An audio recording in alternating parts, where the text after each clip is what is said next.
एक छोटा सा कहावत है कि तू ही दिया तू ही बाती, तू ही दिया तू ही बाती, और माँ नहीं तो सब कुछ माटी।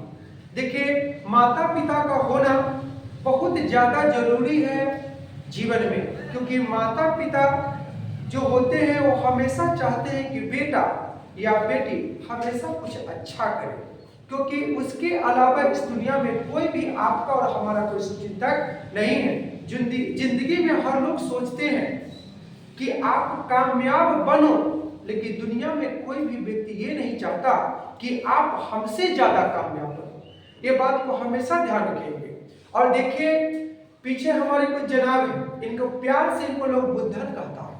और कहीं कहीं इतना नहीं अपना अदाकारी करते हैं कि अदाकारी के कारण इनको कोई लोग प्यार से भकुलहड़ कहते हैं। ज्ञान मिलता है इधर, अध्ययन लगाते हैं उधर। अब कोई भी जाता है तो कहते हैं बेचारे कि देखिए ये ललकी हमर है, पियरकी हमर है।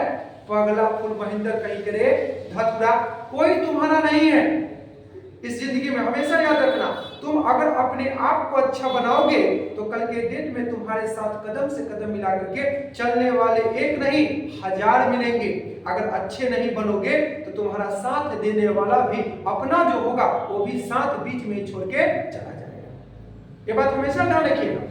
पिछले क्लास में हम लोगों ने पढ़ा था चंद्रगुप्त मौर्य के विषय में, और चंद्रगुप्त मौर्य जो थे ये मौर्य वंश के संस्थापक थे, और 25 वर्ष की आयु में क्या किया, अपने साम्राज्य को आगे बढ़ाया था। एक साहित्य है, उस साहित्य का नाम है बौद्ध साहित्य, और बौद्ध साहित्य से पता चलता है कि चंद्रगुप्त मौर्य 24 वर्षों तक शासन किया था। अब देखिए, शासन जो किया होगा चंद्रगुप्त मौर्य साहब, लेकिन आप लोगों को पता है हेलेना सेल्यूकस निकेटर की पुत्री थी, और अपनी बेटी की खोज खबर लेने के लिए एक व्यक्ति है सेल्यूकस निकेटर, उन्होंने एक मैसेंजर को, राजदूत को क्या किया, भेजा। कहां पर भेजा, यानी चंद्रगुप्त मौर्य के दरबार में भेजा।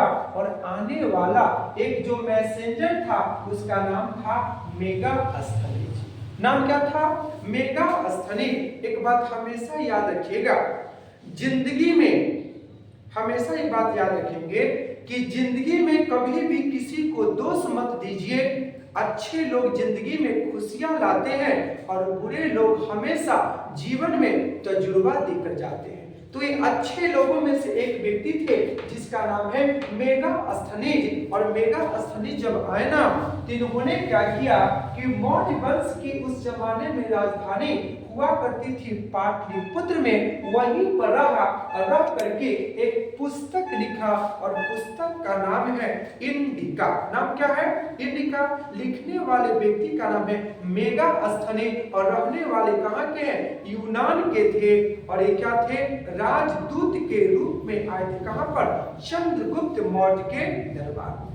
अब कहता क्या है कि इन्होंने जो बुक लिखा, किताब लिखा इंडिका, इसमें शासन, प्रशासन और अर्थव्यवस्था के विषय में अच्छा प्रकाश डाला गया था। कौन सी पुस्तक में, इंडिका में। अब कहता क्या है कि मौर्य काल में, यानी चंद्रगुप्त मौर्य के जमाने में एक पढ़े लिखे बहुत बड़े प्रचंड विद्वान थे जिनका नाम था चाणक्य। चाणक्य को इतिहास में कौटिल्य या विष्णुगुप्त भी कह करके संबोधित किया है। अब कहता यह है कि चाणक्य साहब जो थे, आप लोग पिछले क्लास में पढ़े थे कि नंद वंश के अंतिम शासक जो थे उनका नाम था धनानंद। ये धनानंद साहब इनको भरी सभा में बैठा करके काफी अपमानित किया था, और उसी समय इन्होंने प्रण लिया था कि तुम्हारे वंश का सर्वनाश करेंगे। तो एक बात हमेशा याद रखेंगे कि हर किसी के आगे झुकने का नहीं, और जहां इज्जत न मिले वहां रुकने का नहीं। देखिए, चाणक्य वहां पहुंचे, इनको घोर अपमानित किया गया, और उस समय अगर ये समझौता कर लेते अपने आप से तो बिहार की धरती पर मगध साम्राज्य में कभी भी मौर्य वंश का अस्तित्व का पता नहीं चलता। यानी मौर्य वंश अगर बना तो कहीं न कहीं किनका सबसे ज्यादा योगदान था? उस व्यक्ति का नाम था कौटिल्य साहब, चाणक्य साहब और विष्णुगुप्त। अब कहता है क्या है कि कौटिल्य ने एक बहुत ही अच्छी पुस्तक लिखा जिसका नाम क्या है? अर्थशास्त्र। और अर्थशास्त्र जो है ना 15 भागों में विभक्त है। विभक्त मतलब बटा हुआ है। कितने भागों में बटा हुआ है? 15 भागों में बटा हुआ है, जिस पुस्तक का नाम है अर्थशास्त्र। अब कहता क्या है कि मौर्य काल में राज्य की अपनी जमीन को सीता के नाम से जाना जाता था। किसके नाम से? सीता। अब कहता है क्या कि उस जमाने में क्या था भाई कि राज्य के जमीन को जोतना और बोने का काम किसका था? किसानों का। और किसानों से उस जमाने में लगान यानी टैक्स लिया जाता। टैक्स कितना था? 1/4 से 1/6 के बीच में। आप किसान हैं, खेती बाड़ी करो और जो भी फसल उगाओगे जा करके अपनी ईमानदारी से राजा जी को जाकर के पहुंचा दो। ये किसान को पहुंचाना था किसके दरबार में? चंद्रगुप्त मौर्य के दरबार में। अब कहता क्या है कि कौटिल्य साहब जो थे, चाणक्य साहब जो थे ना, ये क्या थे? मौर्य काल में प्रधानमंत्री के पद पर बैठे हुए थे और बैठ करके बहुत बारीकी ढंग से चंद्रगुप्त मौर्य को दिशा और दशा सुधारने के लिए अपना महत्वपूर्ण सुझाव दिया। किसको? अपना प्रिय शिष्य भी कहेंगे और चंद्रगुप्त मौर्य को राजा भी कहेंगे। अब कहता क्या है कि चाणक्य साहब जो थे ना, ये तक्षशिला विश्वविद्यालय के आचार्य हुआ करते थे। आप लोगों को पता होना चाहिए कि प्राचीन काल में मात्र तीन विश्वविद्यालय हुआ करते थे, जहां पर दूर दूर से दूसरे देशों से पठन पाठन करने के लिए विश्वविद्यालय में अपना नामांकन लोग कराया करते थे। जैसे तक्षशिला विश्वविद्यालय, ये हमारा पाकिस्तान में था। नालंदा विश्वविद्यालय ये बिहार के नालंदा जिला में है। और विक्रमशिला विश्वविद्यालय वो कहाँ है? भागलपुर में है। यानी प्राचीन काल में शिक्षा का मात्र 3 केंद्र ही था अपना इंडिया में।